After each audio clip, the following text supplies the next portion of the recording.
Վրաստան, Թուրքիա, Իրան, Ադրբեջան։ Ինչ են անում Հայաստանի հարևանները, ինչ է կատարվում այդ երկրներում։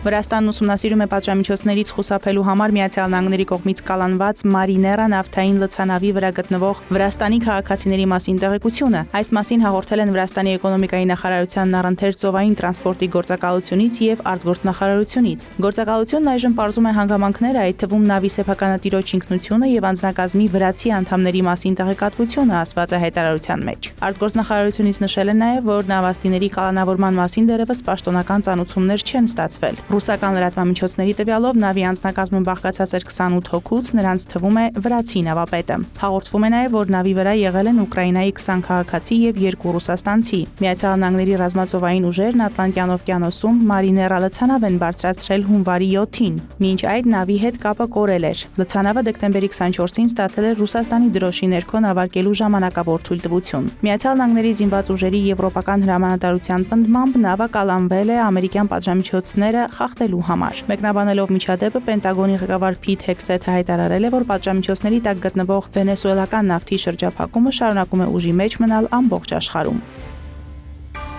Թբիլիսիի քաղաքային դատարանն ուժի մեջ է թողել նախկին վարչապետ եւ նախկին ներքին գործերի նախարար Գեորգի Գախարյայի հերակա կարգով նախնական ձերբակալությունը։ Մինչ այդ դատավորը լսել է երկու կողմի միջնորդությունները հունիսի 20-ի բողոքի ցույցը ցրելու վերաբերյալ գործին ապացույցներ ներառելու վերաբերյալ։ Ըստ դատարանի որոշման Բիդինա Իվանիշվիլիի, Իրակլի Կոբախիձեի, Մամուկա Մդինարաձեի, Վախթանգ Գոմելաուրիի եւ Թեա Ծուլուկիանիի հրապարակային հայտարարությունների վերաբերյալ պաշտպանական կողմի ապացույցները գործի նյութերում չեն ներառվել։ Միաժամանակ դատավորը մեղադրող կողմի ներկայացրած ապացույցներն ամբողջությամբ ներառել է։ Ըստ լրատվամիջոցի հաղորդագրության Գեորգի Գախարյային հունիսի 20-ին մեղադրանք է առաջադրվել Վրաստանի քրեական օրենսգրքի այն հոդվածներով, որոնք ներառում են 2-ից ավելի անձանց դիտավորյալ մարմնական վնաս հասցնելը, նաև պետական քաղաքական պաշտոն զբաղեցնող անձի կողմից լիազորությունների չարաշահումը։ Այդ հանցագործությունները նախատեսում են մինչև 13 տարի ազատազրկում։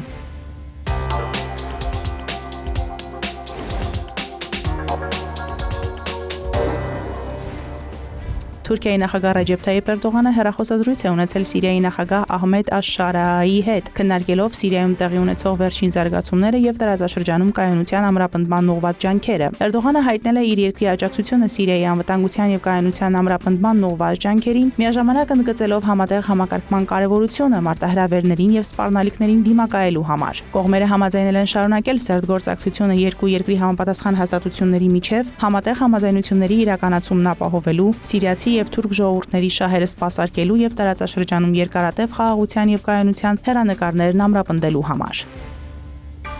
Թուրքիայում քրդերը զանգվածային բողոքի ակցիաներ են անցկացրել Հալեպում լայնամասշտաբ ռազմական գործողության դեմ։ Ցույցեր են տեղի ունեցել մասնավորապես Վանում եւ Մարդինում։ Իր հերթին Թուրքիայի արտգործնախարար Հական Ֆիդանը Սիրիայի դեմոկրատական ուժերին կոչ է արել պահպանել Դամասկոսի հետ կնքված համաձայնությունը եւ վերջ դնել Հալեպում բախումներին։ Ըստ Ֆիդանի քրդական խմբավորումը չի կատարում Մարտին կնքված համաձայնագիրը, ըստ որի Սիրիայի դեմոկրատական ուժերը պետք է իր բոլոր ռազմական եւ քաղաքացիական կառույցներն ընդգրկեր երկրի պետական համակարգում։ Թուրքական քրդամետ հանուն հավասարության եւ ժողովրդավարության կուսակցությունն էլ Սիրիայի կառավարությանը մեղադրել է խաղաղ բնակիչների վրա հարձակումների համար, նշելով, որ թուրքական կողմի հայտարարություններն ավելի են հրահրում բռնությունը տարածաշրջանում։ Թուրքիայի խորհրդարանի խոսնակ Նուման Քուրթուլմուշը միջազգային իրավունքի բացահայտ խախտում է որակել Վենեսուելայի նախագահ Նիկոլաս Մադուրոյին կալանավորելու Միացյալ Նահանգների գործողությունը եւ հայտարարել համաշխարհային քաղաքականության մեջ ջունգլիների օրենքի կիրառման անթույլատրելիության մասին։ Վենեսուելայում Միացյալ Նահանգների ռազմական միջամտությունը եւ անկախ պետության ղեկավարին անկողնուց հանելը, ապա դատարանի առաջ կանգնեցնելը եւ այդ ամենն աշխարհին ուղիղ հեռարձակմամբ ցուցադրելը միջազգային իրավունքի բացահայտ խախտում է։ Սա աշխարհի խոշորագույն պետություններից մեկի կողմից ջունգլիների օրենքի ակնհայտ դրսևորում է։ Մարդկությունը պետք է միասնական ճակատով հանդես գա դրա դեմ։ Ավելի վաղ Վենեսուելայի նախագահի նկատմամբ Միացյալ Նահանգների գործողությունները դատապարտել էր Թուրքիայի առաջնորդ Ռեջեփ Թայիփ Էրդողանը։ Նա Մադուրոյի առևանգումը որակել էր ինքնիշխանության խախտում եւ միջազգային իրավունքի անտեսում։ Ստամբուլը տուժել է ուժեղ փոթորկից եւ ուժեղ հարավային քամիներից։ Օդերևութաբանական ծառայությունը նախազգուշացրել էր այդ տարերային աղետի մասին։ Թուրքիայի մի քանի նահանգներում ուժեղ քամիների հետևանքով զոհվել է 3 մարդ։ Շենքերի տանիքներ են պոկվել, արափի երկայնքով հսկայական ալիքներ են առաջացել։ Ստամբուլում ուժեղ քամին տապալել է 45 ծառ, պոկել 89 տան տանիքները եւ վտանգի տակ դրել 214 անշարժ գույք։ Փոթորիկը զգալի վնասներ է հասցրել հիմնականում Ստամբուլում, Բուրսայում, Աքսարայում եւ Այդնում։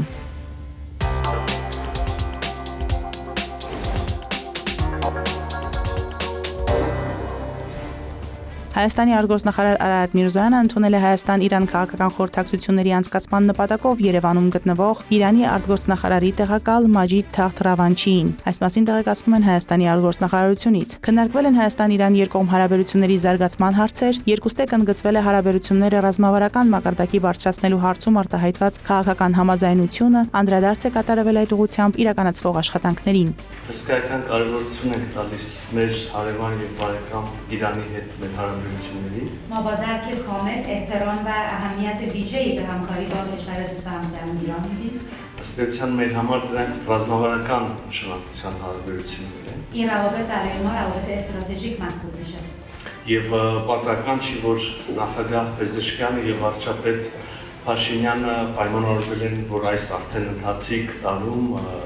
մեր հարաբերությունները պաշտոնապես բարձրացնենք ռազմավարական գործընկերության մակարդակը։ Արարատ Միրզոյանը եւ Մաջիդ Թախտ Ռավանչին մտքեր են փոխանակել տարածաշրջանային ենթակառուցվածքների ապաշրջափակման հարցերի շուրջ։ Հայաստանի արտգործնախարարն ընդգծել է Հայաստանի հստակ դիրքորոշումն առ այն, որ ենթակառուցվածքների ապաշրջափակումը տեղի է ունենալու հիմնարար սկզբունքների շրջանակներում։ Անդրադարձ է կատարվել այս ուղղությամբ մշակվող ծրագրերին եւ դրանց միջոցով ընձեռնվող հնարավորություններին։ Մաջիդ Թախտ Ռավանչիի գլխավորած պատվիրակությանն է ընդունել նաեւ Հայաստանի անվտանգության խորհրդի քարտուղար Արմեն Գրիգորյանը։ Զրուցակիցները քննարկել են տարածաշրջանային կապուղիների ապաշրջափակմանը վերաբերող հարցեր, ինչի շրջանակում երկուստեք կարևորվել է հյուսիսարավ ճանապարհային ենթակառուցվածքի զարգացումը ի շահ երկու երկրի։ Գրիգորյանը վերոնշյալի համատեքստում ընդգծել է խաղաղության խաչմերուկ նախագծի իրագործման հարցում Հայաստանի կառավարության հետևողական մոտեցումը։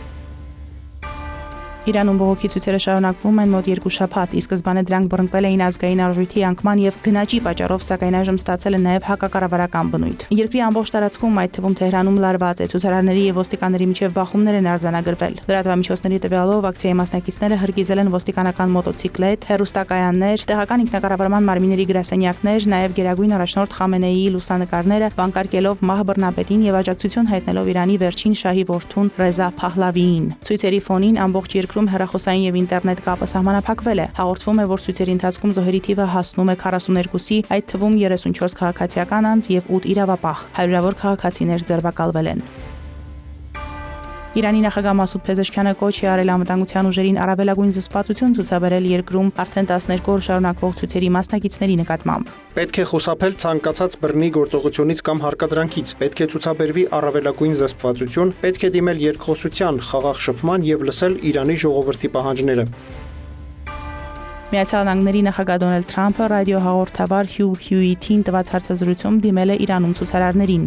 Ես միայն կարող եմ ասել, որ դուք պետք է հաստատակամ լինեք ազատության հարցում։ Ազատությունից լավ բան չկա։ Դուք խիզախ մարդիկ եք։ Ափսոս, որ դա պատահեց ձեր երկրի հետ։ Ձեր երկիրը հզոր երկիր էր։ Թրամփը հայտարարել է, որ Իրանում ցույցերին մասնակցում է ավելի քան 1 միլիոն մարդ։ Սպիտակ տան ղեկավարը նախազգուշացրել է ուժեղ հարված կհասցնի Իսլամական Հանրապետությանը, եթե ուժայինները ցուցարարների սպանեն։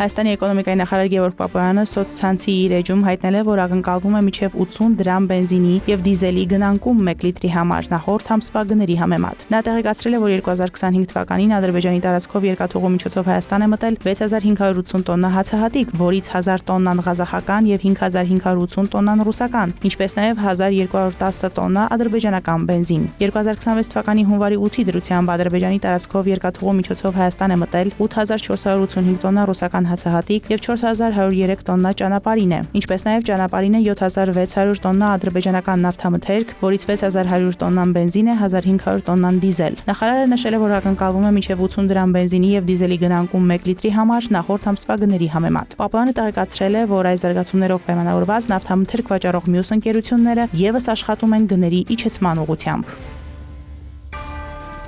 ՄԱԿ-ը կանխատեսում է, որ Ադրբեջանում գնաճը 2025 թվականին կկազմի 5.6%, 2026-ին 4%, իսկ 2027-ին 3.5%։ Հիշեցնենք, որ Պետական վիճակագրական կոմիտեի տվյալներով Ադրբեջանում տարեկան միջին գնաճը 2024 թվականին կազմել է 2.2%, իսկ 2025 թվականի հունվար-նոյեմբեր ամիսներին 5.7%։ Մարոթ Հարվերդյան, հարևաններ։